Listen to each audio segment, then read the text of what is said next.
Bueno gente, muchas gracias por volver a un nuevo video aquí en el canal Tal Pelea. Hoy tenemos un invitadazo, el primer invitado que está aquí con nosotros en persona.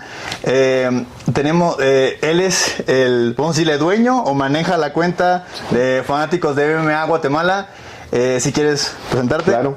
Bueno amigos de Total Pelea, mi nombre es Elías Montenegro, pues creo que ya me han visto ahí en las redes, ¿verdad? Sobre todo en Twitter, como fanáticos del MMA Guatemala, qué bueno, porque muchos me preguntan, ¿de dónde eres? Me preguntan si soy mexicano o algo, aparte por el bigote, ¿verdad? Supongo, pero no, soy Chapín y eso quiere decir el GT al final de la cuenta, ¿verdad? Pero ahí estamos. De Dragon Ball GT. También puede que piensen eso. Esta semana va a ser el UFC México, de hecho, ambos creo que vamos a estar presentes en el evento, entonces se me hizo una buena manera para comenzar a hablar de algunos temas.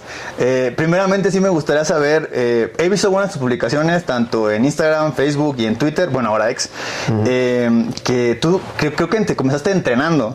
Correcto. Y después de ahí te empezaste como a abrir a todo el mundo que es de las artes marciales mixtas. En lo personal me pasó algo parecido cuando estaba muy chavo. Yo comencé entrenando Muay Thai y ese mismo profesor, él había entrenado lucha grecorromana, y me acuerdo que tenía un póster de Anderson Silva y ese fue el primer contacto que tuve de que existía pues el deporte en sí, ¿no? Entonces sí me gustaría saber tú cómo fue, cómo te enteraste, viste videos, o sea, salieron en la tele, ¿cómo fue eso? Claro, sí, mira, pues yo soy un niño de los 80s, ¿verdad? Entonces yo crecí viendo todo tipo de artes marciales desde chico. Mi mamá hacía karate desde antes que yo naciera. Entonces era algo como muy familiar. Y mi hermano era el bully del colegio, entonces me gustaba pegarse con todo el mundo, ¿verdad? Entonces crecí viendo pues lo clásico, Bruce Lee, Karate Kid, Van Damme, Chuck Norris, todo, ¿verdad? Hice un poco de karate de chico, luego hice kickboxing ya de adolescente. Y por un tiempo dejé de entrenar y me dediqué más al fútbol. Jugué fútbol, soy arquero y sí me gustó bastante el fútbol. Y luego pues, pero siempre con la espinita de regresar a entrenar. Y luego entré ya grande, empecé a entrenar artes marciales mixtas como en 2010 tal vez, y me cambió la vida, o sea, te digo, me encantó. Yo ya había visto videos de los UFCs, o sea, en BCR todavía, ¿verdad? Sí sabía, vi el Ultimate Fighter la temporada 1 como en 2005, 6, y te digo, sabía que era el deporte, pero te soy honesto, la pelea de piso no me gustaba. Y no me gustaba porque mi hermano mayor, obviamente era 6 años mayor que yo, era bueno para luchar y yo no le hacía nada. Entonces yo me sentía tan inútil luchando que yo decía, no, a mí no me gusta pelear, a mí me gusta tirar patadas y golpes y yo qué sé.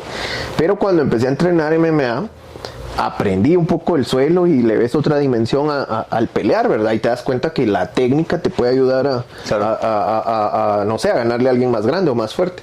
Entonces me apasioné y regresé a ver todos los UFCs y los Pride FCs, ¿verdad? Un amigo me los descargó en un disco duro y los vi.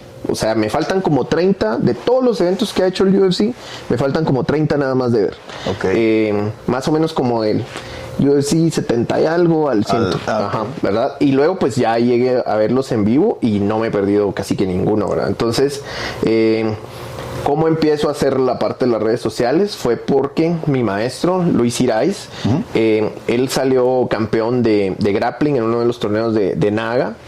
Y pues un país como Guatemala solo apoya el fútbol y aún así somos malos, pero es el único deporte que apoya. Y pues los que fuimos a recibir a mi maestro al aeropuerto, pues fuimos solo sus alumnos. Entonces dije yo, bueno, voy a hacer algo para que la gente sepa que hay chapines peleando, buscando qué hacer en el extranjero, y que sepan dónde ver estas peleas, dónde se puede entrenar, y así pues vamos haciendo un poco más grande la comunidad, ¿verdad? Entonces así es como nace Fanáticos del MMA en 2012 y pues de ahí empezamos en Twitter y ahí abrimos las otras redes y pues no hemos parado ya en 12 años, ¿verdad? Yo diría que eres una de las primeras cuentas que yo recuerdo que hablaba del tema en español. En español, sí, porque yo me empecé a interesar igual por ahí del 2009, 2010, cuando empecé a ver, o sea, cuando mi profesor me empezó a decir de que, esto se llama así, ve esto, ve esos videos. En aquel tiempo yo siempre he sido muy fan de las computadoras, entonces yo sí era como de meterme a investigar, a ver qué es esto y dónde lo puedo encontrar, y este link que se ve turbulento, ahí está, ahí se ve el Pride, o ahí se ve algo de lo primero de Strikeforce y así. Y sí, yo me acuerdo que, y lo tengo muy grabado, porque todo era en inglés. En aquel tiempo yo todavía no sabía inglés. Y estoy 99% seguro que me topé una publicación o sea, tuya de algún tema. Y yo en aquel tiempo todavía no manejaba mucho redes sociales, nunca me habían gustado tanto. Y tiempo después, ahora que yo también decidí como comenzar, que de hecho se me hace muy curioso porque tú, al menos con tu hermano, tienes alguien con quien hablar del tema, con quien convivir y todo eso. Y yo la razón por la que comencé a meterme en redes es porque no tengo con nadie con quien hablar de ello. Y me he dado cuenta que hay varios que les ha pasado. Al Pernatón le ha pasado igual. A varios de los con los que convivo en redes, sí es como que dicen, es que me gusta mucho. Y como dices tú, la comunidad a mi alrededor como que no le encanta o simplemente no le interesa. Es pequeña. Sí, o es muy pequeña. Y entonces como que el tener esas redes te ayuda a decir, oye, ya mínimo tengo alguien con quien... Porque lo platiqué una vez también con este chavo con el pelo, que yo le decía, me pasó varias veces que se acabó el evento y yo, es que estuvo bien bueno. Y no tengo nada con quién. Sí, y se queda uno hasta que no puedes ni dormir después del evento. Sí, veces, exactamente. Querés hablar. Y yo me he topado ya algunos amigos no tan cercanos que ya de repente me preguntan, oye, es que vi esto. Por ejemplo, cuando comenzó la banda, bueno, que ahorita llegaremos al tema de cómo ya se está haciendo más, ahora sí, al menos en Latinoamérica o en habla hispana, más mainstream. Sí. Pero ya mínimo sí he dado cuenta que ha ido evolucionando. Entonces, sí, estoy casi seguro que tú fuiste de las, no sé si decir la primera, pero de las primeras cuentas que sí se puso a comentar o a decir y daba algo de información al menos. Sí, pues fíjate que yo te digo dos cositas. Uno, dije, le voy a poner Guatemala, que yo sé que no somos un país pues mainstream. Hay gente que te juro que me pregunta que, o sea, siempre ha pensado que soy de México o de otro país. Pero les digo yo, bueno, para mí era importante pues que, como te digo, que la gente supiera, ok, en Guatemala también hay MMA, en Guatemala también hay peleadores, y hay peleadores chapines afuera tratando de buscarse una oportunidad. Entonces le puse Guatemala. Y otra cosa, dije, bueno, yo pues sí llevo años trabajando en inglés, entonces en algún momento dije, ¿será que lo hago en inglés o lo hago en español? Pero dije, en inglés ya hay mucho, o sea, en inglés hay mucho, todo el mundo en inglés, o sea, tiene un outlet donde ir a leer las noticias, pero en español no hay tantos. Entonces dije, voy a empezar en español y tal vez si en algún momento me dan ganas, lo hago en ambos idiomas. Te digo, hay mucha gente que me sigue en inglés, ¿verdad? A pesar de que no publico en inglés, y usan el traductor, supongo, porque me contestan en inglés. Tiene la opción ahora. Exacto. Y te digo, pero me gusta porque fue algo como de nosotros, ¿verdad? Como este lado del mundo que dije, así lo vamos a hacer y así vamos a ir creciendo. Y te digo, de los primeros que me recuerdo, está mi amigo Dani Novillo, que es de Ecuador, ¿verdad? O sea, yo te digo, de los primeros que yo me recuerdo, ya nos topábamos ahí, hablábamos. Bueno, ha habido muchos, ¿verdad? Que van y vienen, pero yo te diría que Dani y yo debemos ser de los más viejos, por lo menos de este lado del mundo. Y que te digo yo, ya gente que sí son periodistas como Rodrigo del Campo, como Legaspi, que ya estaban por ahí en ese tiempo, ¿verdad? Que fue como una oleada, porque yo me acuerdo que las primeras veces creo que, si no me recuerdo, fue cuando comenzaron los rumores del primer TUF Latinoamérica. Sí, correcto. Me acuerdo que fue cuando comencé apenas a ver que estaba por ahí Legaspi, que estaba por ahí. Y sí recuerdo mucho que hubo un evento local de MMA en Monterrey. No era todavía Naciones de MMA, ni creo que en aquel tiempo creo que era Extreme, algo se llamaba, o Extremo, algo así. Y me acuerdo haber visto a Legaspi. Igual me equivoco, igual y estoy cambiando nombres, pues sí me acuerdo haberlos por ahí alguna vez visto. Y luego cuando los empecé a ver, porque me acuerdo que incluso estuvieron un tiempo con el UFC, como haciendo como algunas promociones o algo. Y comentando para ellos. Ajá, y ahora los ves ya consagrados, por decirlo así. Legaspi ya es, yo creo que es hoy en día el reportero de habla hispana de MMA más conocido, hoy por hoy. Y Rodrigo del Campo narra para One Championship. Olimpiadas. Sí, hace un montón de cosas. Entonces, sí ha sido como un proceso de ver que desde muy abajo sí empezaron a salir, pero ahora ya hay muchos. Bueno, eso también será un tema para después. Que ahora que ya todos pueden cobrar por publicar, cada quien publica de repente unas locuras y así, pero como algunas veces, siempre lo he dicho, si sabes más o menos con quién, ya tienes asegurado que a quién le puedes sacar confianza. Pero sí ha sido un proceso, se ha ido de poco avanzando. Y pues bueno, aprovechando para entrar en ese tema, yo he estado muy sorprendido tú a lo mejor me dirás tu perspectiva. Yo hace unos, ¿qué te podría decir? Unos 4 años más o menos, cuando comenzó el primer Estufa Latinoamérica y yo veía a los peleadores, siempre decía como que sí tenemos ya más peleadores, ya estaba Yair, ya estaban muchos de los que han participado en el Tour Latinoamérica habían sido contratados. Beltrán. Ajá.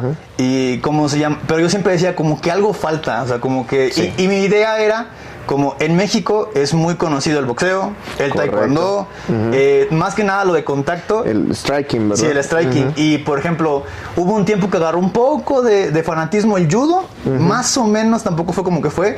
Y para mí siempre era, estamos bien en el striking, pero no tenemos la base ni de jiu-jitsu, ni de judo, o de lucha, lo que sea. Entonces decía yo, creo que por ahí va a tomar unos buenos años que los peleadores se desarrollen hasta llegar a ese punto. Correcto. Y cuando pasa lo de Moreno, que pues hay su racha, ya con Figueiredo, empata, y luego de ahí de repente Alexa Grasso también da el salto, y Irene Aldana da el salto, y todos empiezan a dar el salto, yo me acuerdo que decía, esto es, o sea, no voy a decir que es artificial, pero esto fue provocado por la inversión que le hizo el UFC, porque yo decía, no de la noche a la mañana estás experto ni en lucha, ni en grappling, ni nada. No. Y ahora, por ejemplo, y yo siempre lo he dicho, estoy sorprendido porque, por ejemplo, está el Lobo Gym en Guadalajara. Está los mismos Brazilian Warriors, que para mí ya son casi que mexicanos, tanto Diego López como Sandro Costa aquí, que están en Puebla. Está Entram en Tijuana. Hay otro que se llama Pitbull, no sé qué, en Perú. Y estos campamentos que... ya grandes. Que ya tienen peleadores importantes en ciertas ligas, o el Mudo Pineo hace poco también como que transgredió. Entonces, como que me puse a darle un poco de review de qué fue lo que pasó.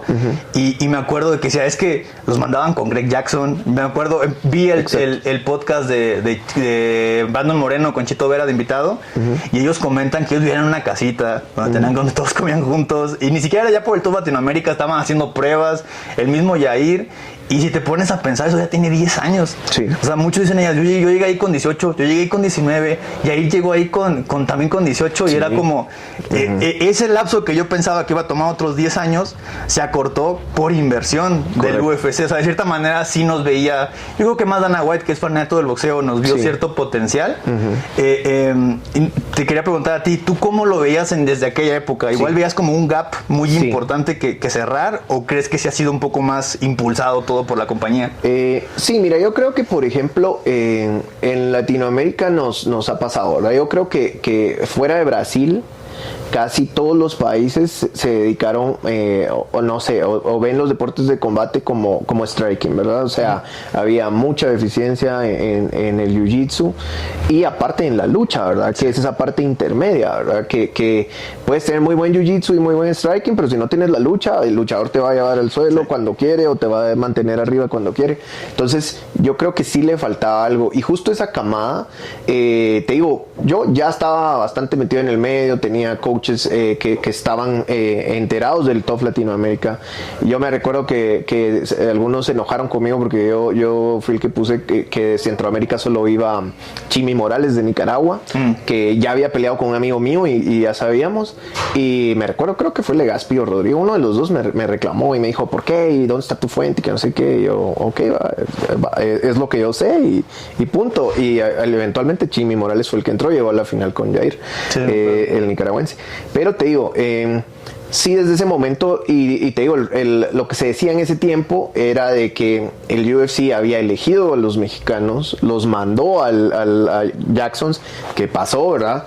La otra parte no me consta, pero lo que se decía es que al resto del equipo los eligieron como un año después, ¿me entiendes? Porque hicieron unos castings en Argentina, que un par de amigos, incluso Eric Ruano, que va a pelear mañana en Budo, fue a ese casting, y pues de ahí eligen a Canetti, a Chito, y al boliviano Siller, y a un colombiano, etcétera. Entonces, como que digamos, pues, o sea, ya era una apuesta de Dana para desarrollar el mercado mexicano, y pues por eso se llevó a esos chicos casi un año antes, ¿verdad? A Jacksons, que en ese tiempo era el Supercamp, ¿verdad? Entonces, creo que se notó. Yo diría que todavía cuando empezó el TOF Latinoamérica, yo sí veía como que una diferencia importante de nivel, ¿verdad? O sea, yo sí seguía viendo que había gente pues espectacular como Yair, pero que no tenía lucha, ¿verdad? Y conforme fue llegando con wrestlers, pues se le fue notando, ¿verdad?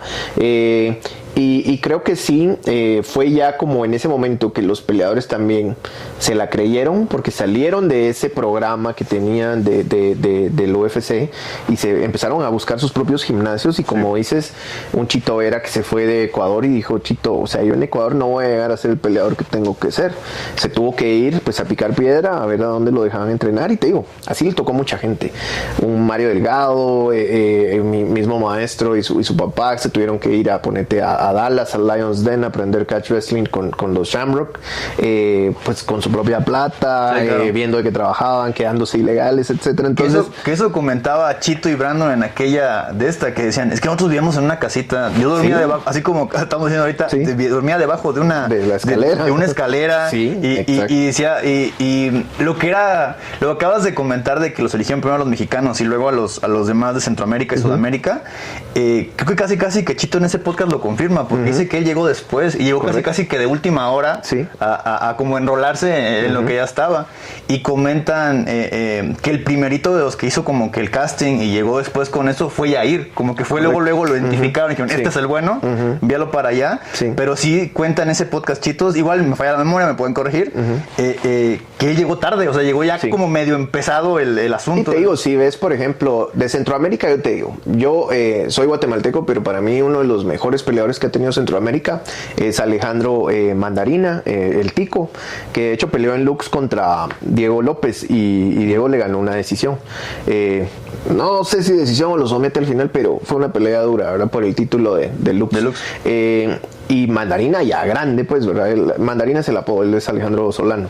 Y te digo, muchos decían, o sea, si en algún momento UFC abre las puertas, Mandarina tiene que ser, ¿verdad? El Tico, ¿verdad?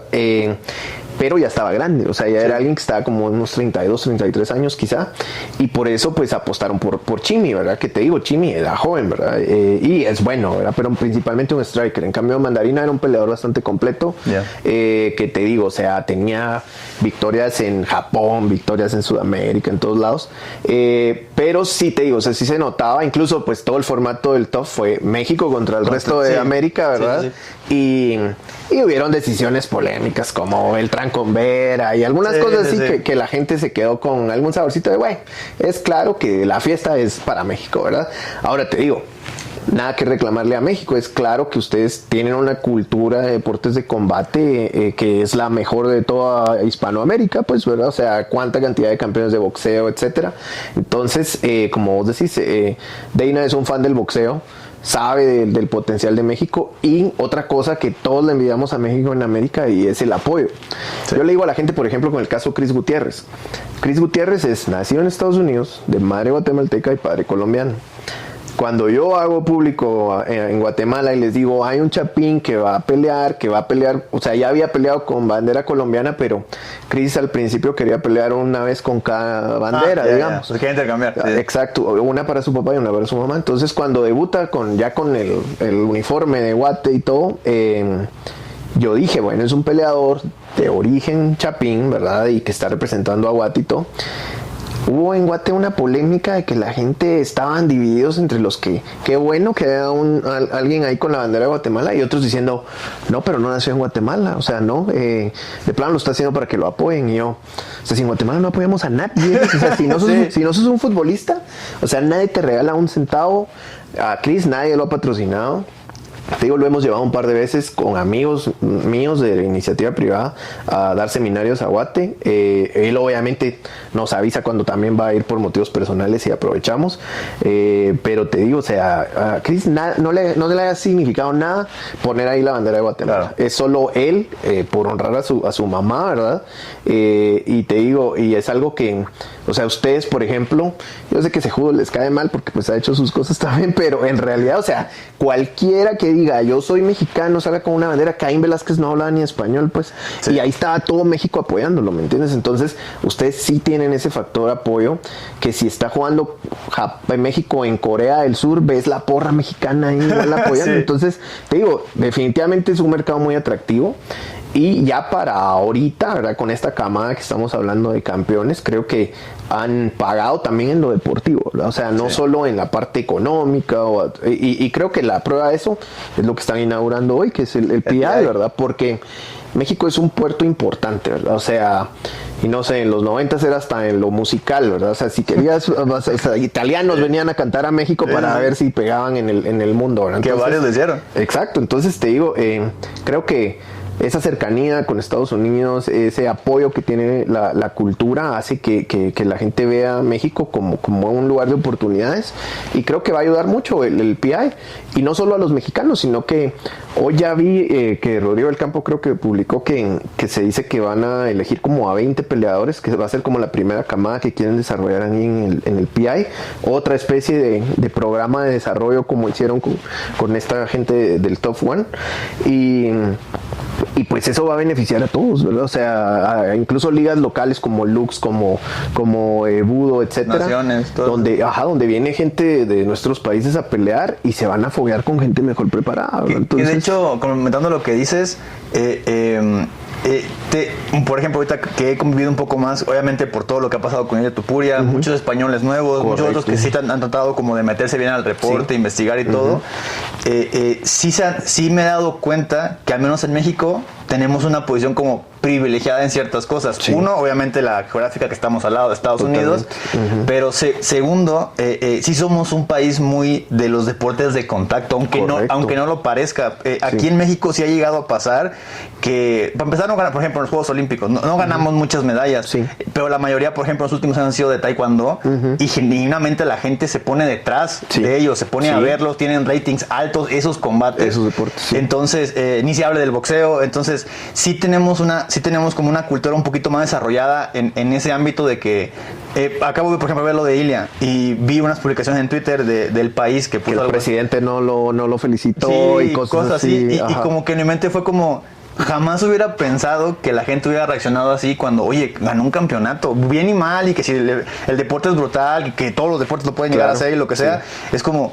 No entendí el hachazo, pues.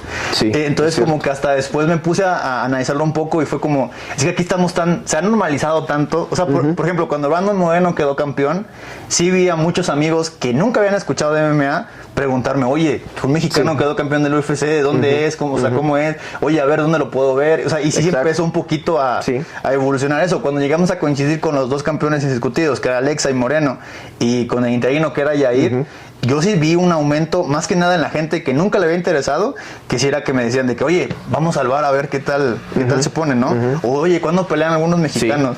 O sea, sí vi un interés mayor, porque aquí estamos acostumbrados a cuando alguien destaca. Exacto, echarle el doble de apoyo, claro. De lo que dices tú de los mexicoamericanos, es un poco raro la cosa, porque por ejemplo aquí en México, tú lo recordás a lo mejor, el Golden Boy, o la Hoya, Oscar de la Hoya, él es muy americano, muy americano, pero incluso trataba de obtener el beneficio del apoyo mexicano, ¿no? Y eso es lo que creo, esa es mi opinión, creo yo que uno se da cuenta, o sea, cuando ellos quieren solamente la publicidad del mercado, me conviene, creo que se nota. Sí, yo también estoy de acuerdo. Entonces, como que, o sea, ha habido muchos peleadores, por ejemplo, ahorita lo voy a decir, por ejemplo, Ryan García, que hace poquito peleó, si no me recuerdo, fue contra Gervonta Davis.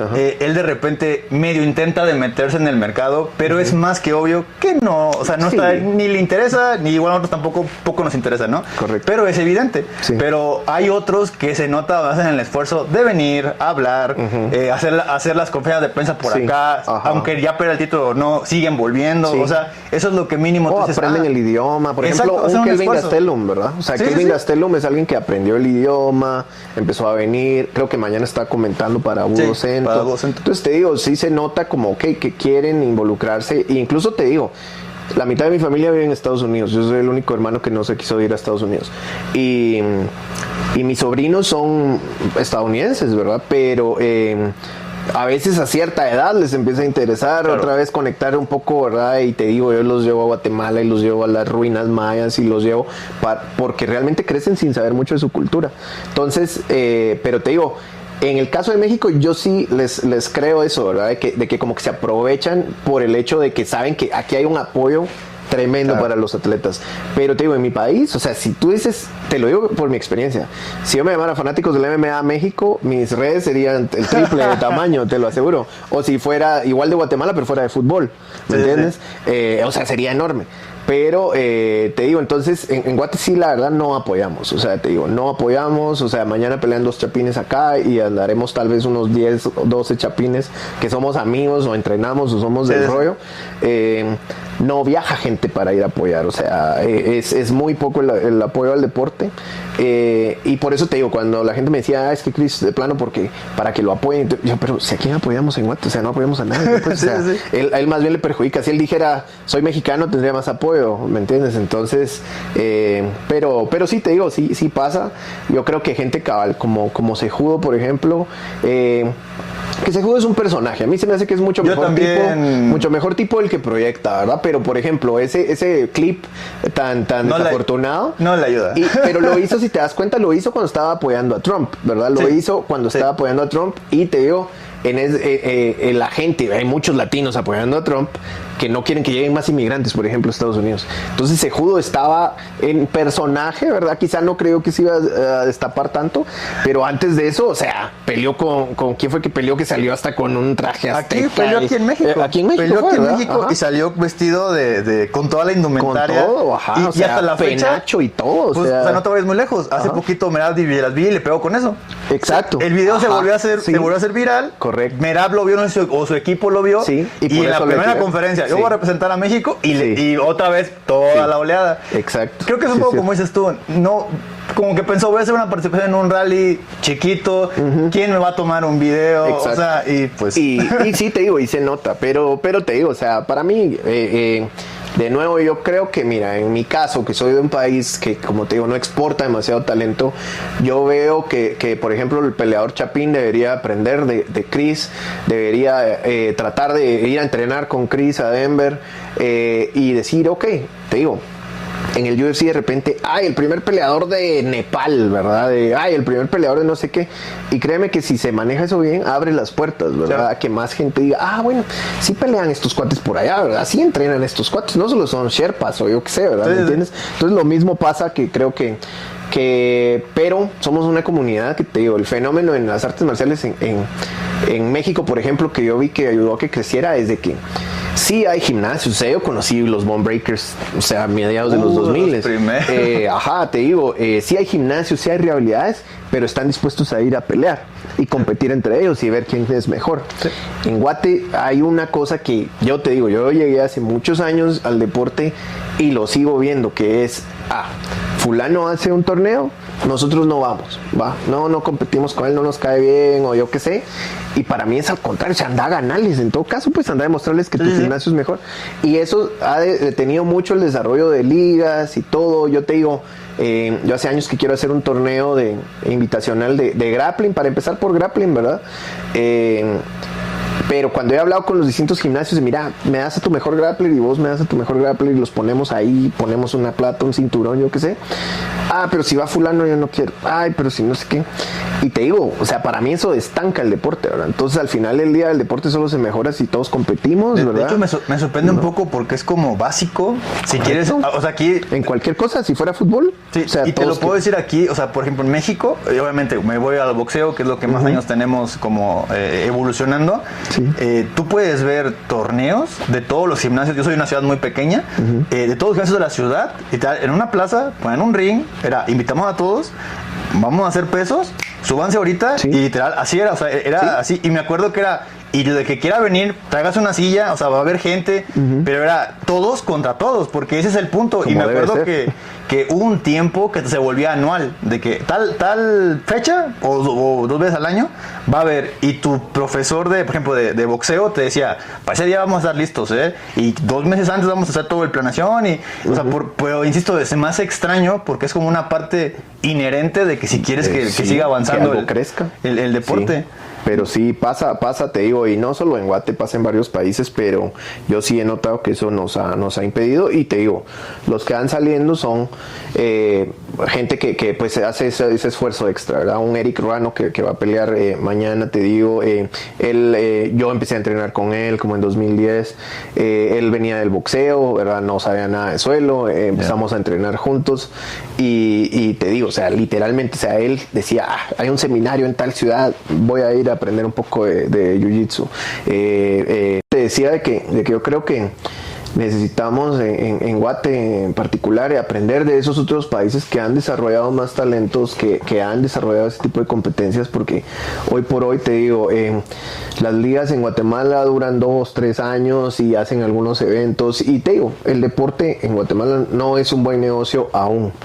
La mayoría de gente que hace esos eventos sabe que quizá no va ni siquiera a salir tablas, ¿verdad? A la hora de hacer la plata, pero es gente que quiere promover el deporte.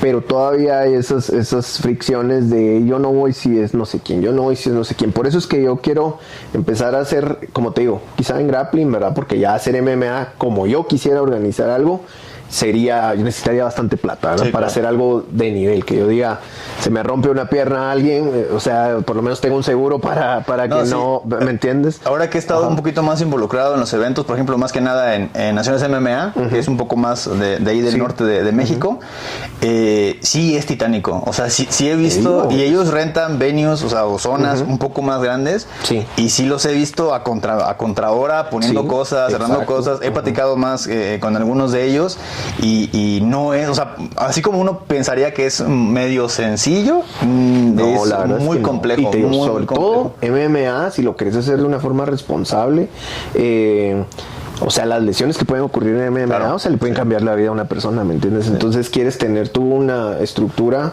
para cuidarlos, pues, y que no te llegue un niño de 18 años ahí y se lastime y pues ya no puede hacer deporte, ¿me entiendes? Entonces, sí, yo quiero empezar a promover un poco de grappling porque siento que es un poco más fácil de manejar, ¿verdad? Y la extensión de las lesiones y todo es un poco más limitado. Pero, y por eso, porque afortunadamente, a pesar, como te digo, de que yo tengo color definido, digamos, con mi gimnasio, a lo largo de los años he logrado que la gente sí me vea como alguien que quiere promover las artes marciales y no necesariamente a un gimnasio en particular. Y te digo, tengo buena relación con todos, ¿verdad? Te digo, hoy vengo a ver a Perica, vengo a ver a Brantford, que es de otro gimnasio, y todo bien, ¿verdad? Apertura, buena comunicación, y todos, o sea, entienden que pues yo lo que quiero es que crezca el deporte en Guate, pues, y te digo, sí se siente que cuesta mucho, ¿verdad? O sea, no hemos caminado lo que veo a otros países haber caminado en estos 12 años. Pues, o sea, imagínate hoy, la única peleadora de Centroamérica es Jocelyn Edwards, la panameña. Si no me falla la memoria, voy a pensar rápido, pero sí, o sea, actualmente Centroamérica es solo la única. Y cuando ahorita, por ejemplo, en Sudamérica dieron un salto. Sí, exacto. O sea, Argentina tiene muchos peleadores, por 5 o 6 más o menos. Perú, te acabo de mencionar, tuvo esa explosión última con el Dana White Contender Series último año, que entraron un montón. Venezuela tiene 2 con Piera Rodríguez entra en Panamá, pero sí. ¿Sabes quién otro es centroamericano? Bueno, es que creo que él es Eric Silva, que de hecho pelea en esta cartelera, que él entrena en Costa Rica con Mandarina, pero creo que él es venezolano o colombiano. Él es venezolano, él nació en Venezuela, pero sí investigué y él entrena decía Costa Rica, vivía en Costa Rica. Él entrena en Costa Rica con Mandarina, entonces te digo, sí podríamos decir peleador hecho en Centroamérica, pero sí, te digo, es a cuentagotas, ¿verdad? O sea, y te digo, Costa Rica tiene una mejor estructura. El Salvador, por ejemplo, tiene una buena estructura de deportes, y El Salvador pues está teniendo bastantes cambios sociales ahorita que les está ayudando en varias áreas, pero te digo, en general, por lo menos lo que yo más he notado, y te digo, me he movido en toda Centroamérica porque igual he ido a eventos, he sido referee, he sido juez, etcétera. Me acaban de invitar a Nicaragua el año pasado, pero no pude ir.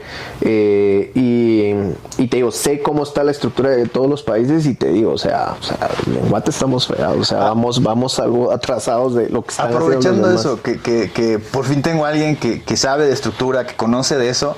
Aquí en México, bueno, igual yo ahora que me he involucrado un poco más en los eventos locales, viendo más looks, viendo Naciones MMA, viendo también a Budo Centro, que son las 3 más importantes ahorita. Sí, claro. ¿Cómo ves el área local en México? Porque, por ejemplo, Diego López, creo que los que lo vimos en Lux, como que sabíamos que tenía el potencial de estar en el UFC.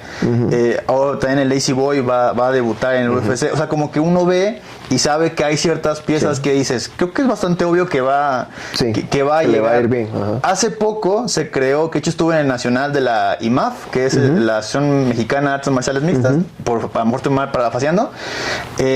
Hicieron un nacional por estados, con equipos, con representantes, hicieron medallas, obviamente algo titánico. Fue en Monterrey, el presidente es de Monterrey, ¿cómo se dice? Y he notado que varios ya han ido por ese lado. Por ejemplo, Naciones MMA tiene una cosa que se llama Naciones Next con muchos jóvenes, que ni siquiera es profesional, es como, esto es amateur, ¿cómo se llama? Usan protección, pero vi la entrevista del presidente que tuvo con Rodrigo del Campo, y me acuerdo que él decía, muchas jóvenes se quieren dedicar a esto, pero no tienen idea de cómo es. Decía, y estar ahí en una jaula con, aunque sea poquita gente viéndote con las luces arriba, te puede dar una idea de, como que no quiero hacer esto, quiero que sea un hobby, ¿no?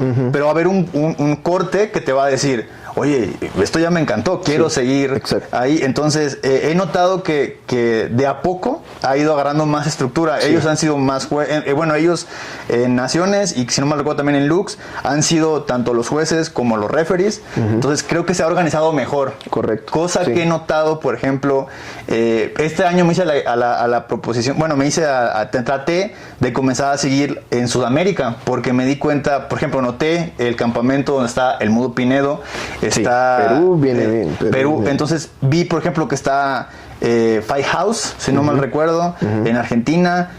Hay otra en Perú que se llama Samurai, creo que Samurai Fight House. Samurai es el de Argentina. Es el de Argentina. Ajá. Hay otra en Perú, se me fue el nombre ahorita. Sí, creo que es FFC. Sí, FFC. Ajá, sí. Y he notado que sí se ve un poco menos organizado. Entonces, como lo que comentabas tú, yo he visto que ya muchos peleadores vienen a pelear a México como catapulta. Correcto. Para llegar al UFC. Ejemplo, el peleador español Dani Vares, que yo me acuerdo, la primera vez que lo vi fue en la de WEC, creo que se llama UWC, el de Tijuana. La de Tijuana, que es de Entram. Correcto.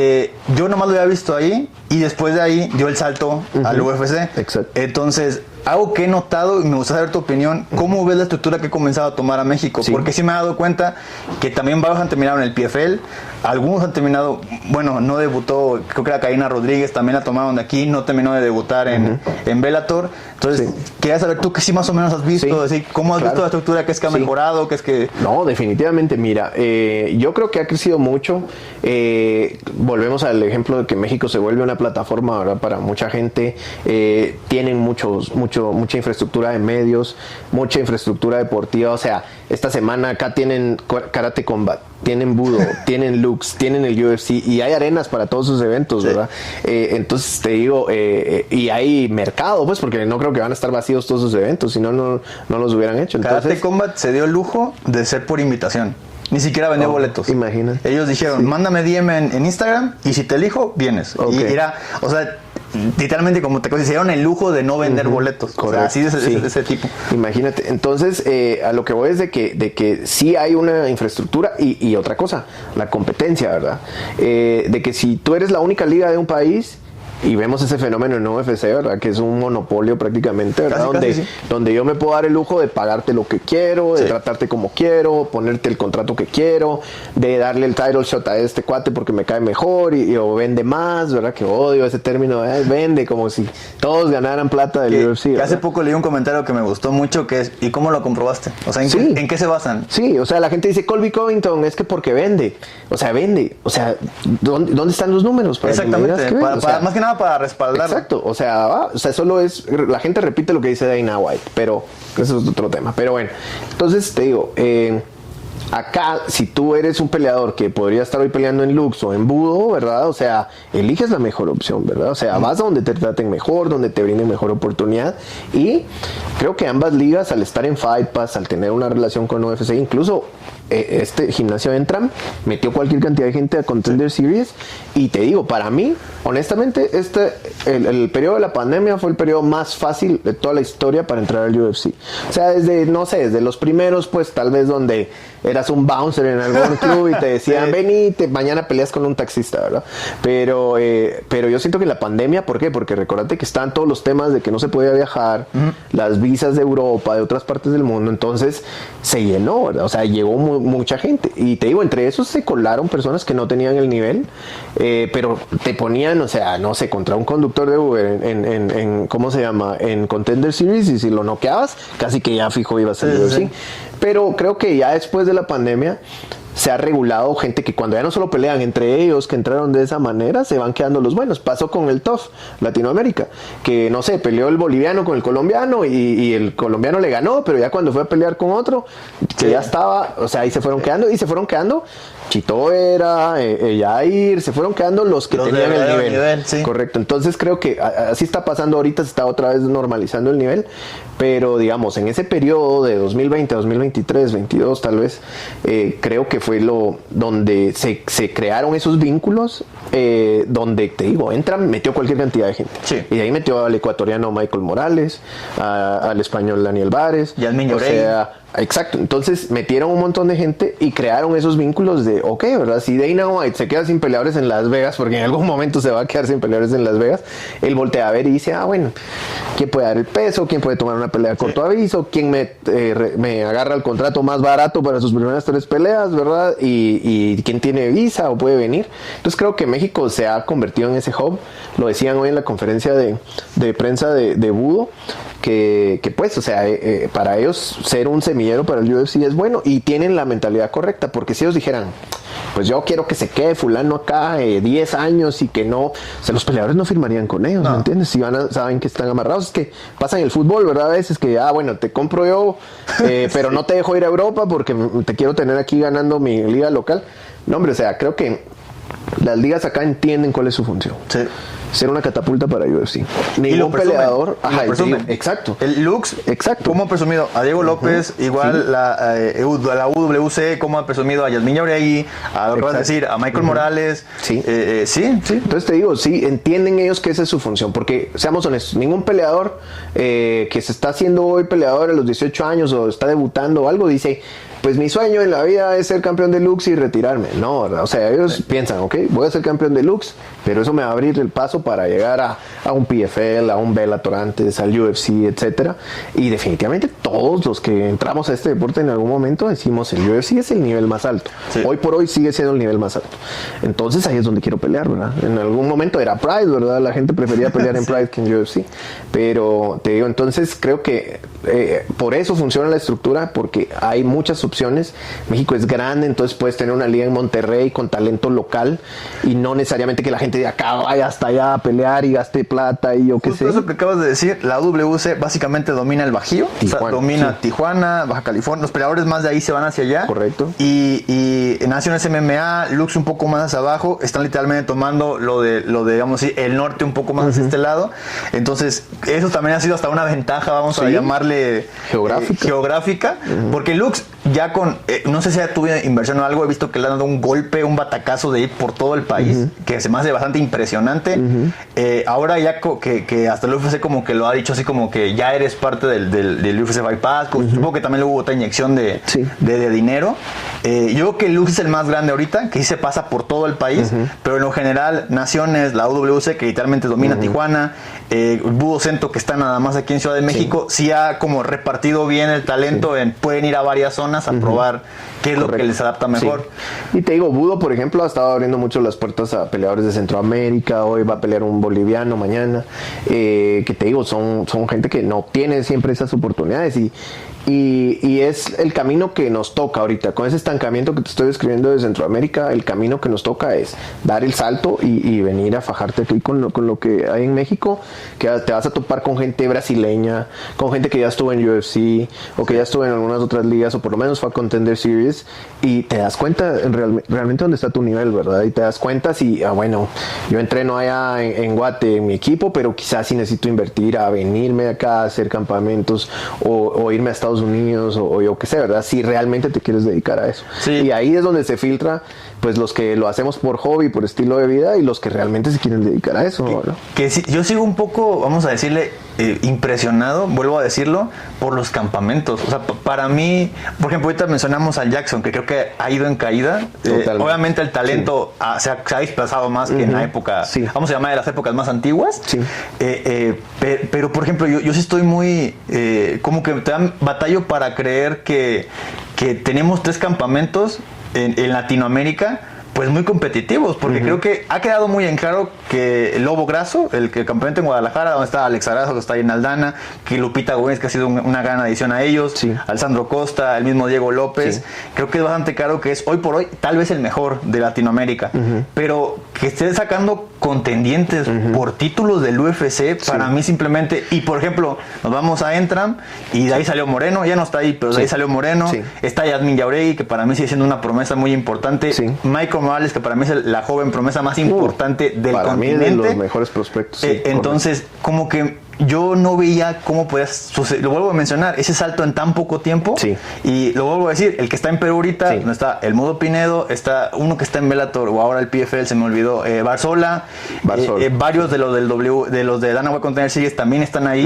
Entonces también puedo decir, hay talento importante que va a comenzar a salir de esa área. Hay también un argentino que está ahí, que está en el UFC. Entonces como que digo, ¿cómo pasamos de que dominar a Estados Unidos a nosotros? Algo que ayudó es que esa gente, por ejemplo, que fue y ya compitió en el alto nivel, porque mira, yo soy alguien de los que critica mucho la paga de UFC, no para esta gente a nivel de entrada, ¿verdad? Su primer contrato, ahorita creo que está en 12 el mínimo, ¿verdad? Más o menos. Y eso está re bien, o sea, si tú peleas, no sé, no le he preguntado a mis amigos que pelean en estas ligas de acá cuánto te pagan, pero digamos que te pagan $1,000, ¿verdad? O sea, y me estoy arriesgando, ¿verdad? Pero digamos que te pagan $1,000 por pelear. Y la primera vez que UFC te pone 12 y 12 enfrente, o sea, sientes que te volviste rico. El problema es cuando, no sé, por ejemplo, voy a hablar de, no voy a decir nombres, pero ese peleador que firma por sus primeras 3 peleas en el UFC. Y en la primera está bien, vas a Contender o yo que sé, o te toca con alguien del Contender que está igual que tú. Pero ya tu segundo campo, cuando ya te das cuenta tú cómo vive esa gente, lo que come, lo que paga, que no tienes patrocinadores todavía para decir, voy a ir a mi cámara de criogenia y yo qué sé. No, o sea, y te das cuenta toda la plata que vas a meter. Decís, bueno, o sea, ya realmente para competir al alto nivel, yo ya no puedo solo, no sé, comerme mi panito con huevo en la mañana y ir a entrenar, ¿verdad? O sea, no voy a aguantar. Entonces, ya esos siguientes niveles es donde yo siento que a UFC sí empieza, incluso algunos campeones, pues que ves algunas bolsas que decís, no puede ser que alguien que te está generando millones en un pay-per-view le pagues eso, pues. Pero, ya no es otra historia, pero a lo que voy es de que ese peleador que, por ejemplo, quizá, ya me fui, tal vez no me fue bien, tal vez tuve mi contrato y 3 peleas y me regresé, pero cuando regresa a los gimnasios locales, un Barzola, por ejemplo, ¿verdad? Y dice, miren, tenemos que aprender a cortar peso. Porque yo te digo, yo he ido a ligas, estuvo en el AK, yo te digo, yo he ido a eventos donde miro a la gente escupiendo para llegarle al peso. O sea, te juro, pasan un día entero escupiendo y esa es su técnica de cortar peso. Eso es de la época de las cavernas, muy antigua del boxeo. Totalmente. Muy antigua del boxeo. Entonces te digo, o sea, o gente realmente corriendo con bolsas y bueno, o sea, me voy a matar, pero voy a llegar, me voy a joder los riñones, pero voy a llegar al peso. Entonces te digo, no ves a un campeón del UFC, o sea, sí los ves pariendo para llegar al peso, pero con un montón de ciencia detrás, ¿verdad? Entonces te digo, pero vienen esos peleadores que ya tienen esa experiencia y lo comparten con los gimnasios de acá y se van profesionalizando, porque yo te digo, o sea, un Chito Vera no quiere regresar a entrenar a Ecuador, pero te aseguro en algún momento va a regresar o va a ayudar a poner un gym o yo qué sé, y le va a enseñar a la gente todas esas cosas que él no aprendió en Ecuador, ¿me entiendes? Entonces creo que eso es un fenómeno que ya estamos viendo, que por ejemplo, no sé, Entram, que está ahí nomás en la orilla, te aseguro que tiene muchos recursos que puede ir a aprender en Estados Unidos y va profesionalizando. Y te digo, también lo ves desde ese fenómeno que hablábamos antes de, bueno, estos cuates son buenos de box, ¿verdad? O sea, hablabas de los Grasso en algún momento y decías, son buenos para box. Claro. Pero ellos se dieron cuenta, ¿verdad? O sea, no sé, quizá Grasso, padre, ¿verdad? No va a ser el que les enseñe Jiu-Jitsu. Tenemos que traer a un par de brasileños ahí que nos enseñen Jiu-Jitsu. Y porque ya tenemos esto, pero necesitamos esto otro. Y otra cosa es el cross-training también, ¿verdad? Que lo ves en Estados Unidos, sí, o sea, no sé, Tyron Woodley entrenaba en ATT, pero iba a hacer boxeo Atlanta con no sé quién, ¿verdad? Sí. Iba a hacer no sé qué a otro gimnasio, Jiu-Jitsu con no sé quién. Acá en Latinoamérica todavía somos muy de, no, bueno, si vas a Bone Breakers, o sea, con lo que hacen los Bone Breakers, con eso tenés que pelear. Por dar un ejemplo, ¿verdad? Siento que ellos, de nuevo, también han aprendido a abrirse a otra gente. Pero en algún momento era así, es mi gimnasio y lo que sabe tu coach, y tu coach es probablemente tu nutriólogo, tu coach es tu entrenador de lucha, de grappling, de striking, de todo. Y te digo, hoy por hoy ya no te alcanza eso en el UFC, ¿me entiendes? O sea, entonces creo que los gimnasios han aprendido, se han ido haciendo más profesionales y más completos. Y si no, pues te digo, hay gimnasios donde, bueno, o sea, mira, entrenas acá, pero nosotros somos principalmente grapplers, entonces no me enojo si vas con un coach de boxeo, ¿verdad? O sea, si vas con un coach de lucha, ¿verdad? O sea, yo te voy a enseñar esto, pero anda a aprender esto, otra cosa que te falta, ¿verdad? Creo que hecho, eso ahorita que lo mencionas con los Grasso, si te pones a ver a los peleadores, siempre, como decías tú, a Alexa Grasso y a Irene Aldana se les conocía por su boxeo, por su striking. Llega Diego López y Alessandro Costa, que tienen su propio gimnasio que se llama Brazilian Warriors en Puebla, exactamente, de puro jiu-jitsu, y luego dices, se complementaron mejor. Exacto. Y ahora entra Lupita Godínez, que tiene un nivel, toda su familia tiene un nivel excelente de lucha, y de repente empiezas a ver y dices, caray, o sea, es que ya están todos completos, que de hecho es una historia medio interesante. Lupita llega a Guadalajara porque Alexa Grasso la invita a entrenar, cuando creo que era la primera pelea contra Valentina Shevchenko, que tiene muy buenos derribos. Y Lupita, cuando llega, que yo vuelvo a decir, ahí vimos un break de su nivel, como que se da cuenta que pues le empezaron a enseñar ciertas cosas, o sea, yo no sé, ¿verdad? Y decide quedarse en el campamento, y a la siguiente pelea de Lupita, boxea bien. Ya boxea. Y luego ya cuando se queda más tiempo, ahora estrangula con lo que enseñó o sea, como que lo que acabas de decir, toda esa apertura es lo que lo ha rodeado y llevarlo a este nivel. Y eso es lo que ha dado ese salto de calidad, que en los Estados Unidos pasó, no sé, a principios de los 2000, ¿me entiendes? O sea, y mirabas que, este gimnasio es de catch wrestling, pero ya están trayendo brasileños para que hagan jiu-jitsu, o están trayendo tailandeses para que hagan muay thai, y luego están esas mentes que ya habían peleado MMA y empiezan a agruparlo todo. Si ves hoy los coaches, no sé, un John Wood de este gimnasio Syndicate de Las Vegas, o sea, él peleó MMA, y un amigo mío, Rudy Morales, que peleó en combate, peleó en Bellator y todo, guatemalteco, me decía, John Wood no fue quizá no tuvo una carrera muy destacada como entrenador, como peleador, pero hoy por hoy es un entrenador muy bueno. ¿Por qué? Porque sabe cómo amalgamar todo. Pero ahí, o sea, yo fui a ese gimnasio y habían unos búlgaros enseñando lucha, unos rusos enseñando sambo, o sea, había gente enseñando todo tipo de cosas, y creo que de a poco lo estamos aprendiendo en los campamentos de acá de LATAM, y te digo, eso es lo que está ayudando a que suba el nivel, porque a los peleadores va a haber un momento donde, y te digo, en algún momento se decía con Jon Jones, es que Jon Jones, si decías, pero es que es un jiu-jitsero, no es un jiu-jitsero, es un striker, no es un striker, o sea, ya el chico es bueno en todo. Hoy por hoy ya Jones está grandecito, ya tiene como 36 años, pero esa camada de ahí se hablaba, ya no eras alguien que venía de un solo deporte. Pues tanto así que Greg Jackson en el Jackson and Winklejohn, por ejemplo, para John St. Pierre, él entrenaba en TriStar. Correcto. Y tomaba ciertas cosas de Greg Jackson, me acuerdo. E igual Jon Jones, recuerdo que una parte de su lucha no era totalmente con ellos, era otro entrenador. Exacto. Entonces, sí, esa apertura también. Y bueno, creo que también Greg Jackson y fueron el primer, como ellos y los de acá, como primer campamento, como que te das cuenta de que es que hay de todo, o sea, genuinamente hay todo. Porque mira, AK es un buen ejemplo. Javier Méndez viene de striking, ¿verdad? Él es un coach de kickboxing, y hoy por hoy, o sea, piensas en AKA, piensas en los rusos, piensas en DC, piensas en wrestlers, ¿verdad? ¿Por qué? Porque metieron eso que les faltaba, ¿verdad? Porque en algún momento o sea, no tenían una buena lucha, ¿verdad? Sus mejores peleadores eran strikers. Entonces creo que esa parte es importante de entender que el MMA ya no es un set de reglas, ¿verdad? O sea, que en algún momento era un set de reglas, o sea, que se mete a pelear un karateca y un boxeador, y aquí van a pelear con estas reglas. No, ahora tienes que ser un peleador de MMA, tienes que entrenarlo todo,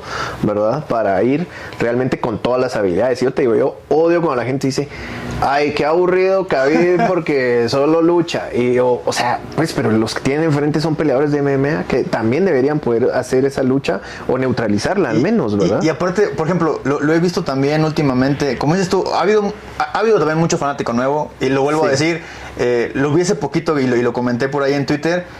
La fanaticada en español ha crecido más en estos últimos 2 años que en los pasados 5.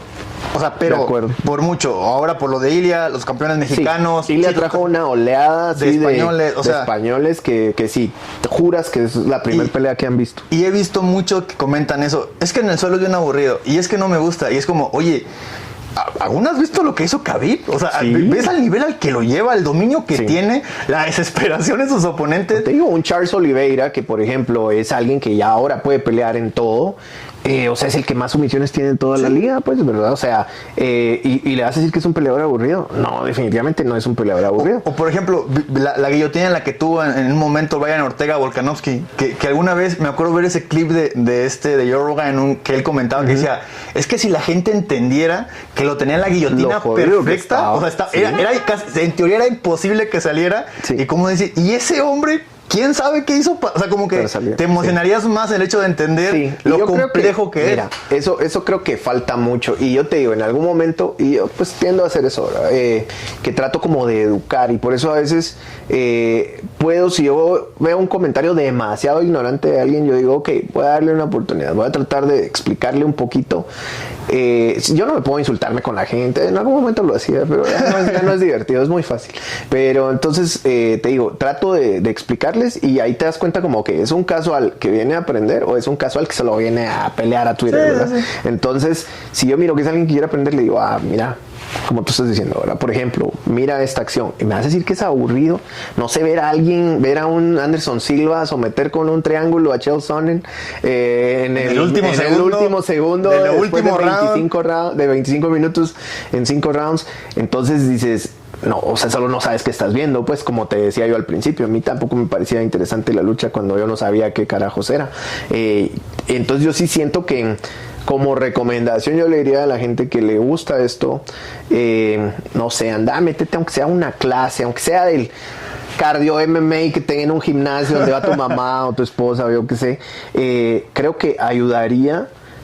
Porque yo siento que el hombre latinoamericano tiene un fenómeno, y es que todos creemos que sabemos jugar fútbol y todos creemos que sabemos pelear. Sí.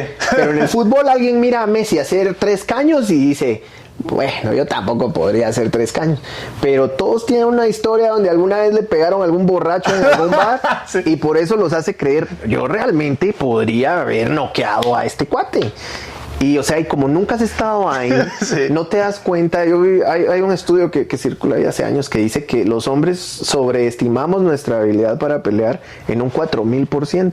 Y yo estoy absolutamente de acuerdo con eso. Porque te digo, la gran mayoría de cuates, o incluso cuando tú mismo empiezas a entrenar, yo creo que te gano, yo no sé qué, y tú dices, o sea, no hombre, pero si yo, o sea, soy terrible y de todos modos te gano, imagínate si te digo, yo tenía un primo fisiculturista que está torísimo, ¿verdad? Y me decía, yo llevo a tu gimnasio, mato a todos, y yo, o sea, mano, no me ganas ni a mí, yo soy de los malos, pues, o sea, imagínate si te pongo como uno de los buenos. Que de hecho no sé si viste en Twitter con eso viral, era igual un fisiculturista que tiene un podcast. Sí, Bradley Martin. Que yo según yo lo hacía por las interacciones, no creo que sea tan tonto como para pensarlo. Sí. Y me acuerdo que en muchos comentarios, yo decidí a mucha gente que lo empezó a compartir, le dije, oigan, o sea, nomás para que les quede claro, o sea, cualquier persona más o menos entrenada es mejor que tú, ¿eh? Sí. Es más, yo siempre lo he dicho, hay ciertas artes marciales que no son para la vida real. Correcto. Pero el jiu-jitsu y el Muay Thai, si alguien lo entrena y medianamente es profesional, créanme que te parten dos.